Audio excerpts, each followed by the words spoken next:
ಪುರಬಾಳ್ ಪ್ರತಿಯೊಂದು ವಿಷಯಗಳನ್ನು ನಾವು ಓದ್ತಿರ್ತೇವೆ ವಾರ್ತಾಭಾರತಿ. ಅದೇ ವಾರ್ತಾಭಾರತಿ ಇವತ್ತು ನಮ್ಮ ಕರ್ನಾಟಕ ಕಲ್ಯಾಣಗೆ ಕಾಲಿಟ್ಟಿದೆ, ಬರ್ತಿದೆ.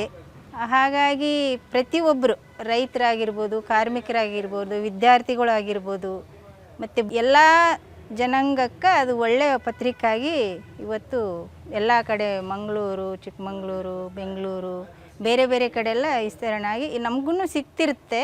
ಬಟ್ ಇಲ್ಲೇ ನಮ್ಮೂರಿಗೆ ಬರ್ತಿದೆ ಅಂದರೆ ಅದು ನಮಗೆ ಭಾಳ ಖುಷಿ ವಾತಾವರಣ. ಹಾಗಾಗಿ ನೀವೆಲ್ಲರೂ ಬಂದು ಈ ವಾರ್ತಾಭಾರತಿಗೆ ಯಶಸ್ವಿಯಾಗಿ ಈ ಪ್ರೋಗ್ರಾಮನ್ನು ಮತ್ತು ಪ್ರತಿಯೊಂದನ್ನು ನಿಮ್ಮ ಅನಿಸಿಕೆಗಳನ್ನು ಈ ವಾರ್ತಾಭಾರತಿಯನ್ನು ಎತ್ತಿಡಬೇಕಂತೇಳಿ ನಾವು ಎಲ್ಲರ ಹತ್ರ ವಿನಂತಿ ಮಾಡ್ಕೊತಿದ್ದೇವೆ. ಮತ್ತು ನೀವೆಲ್ಲರೂ ಬಂದು ಭಾಗವಹಿಸಬೇಕು.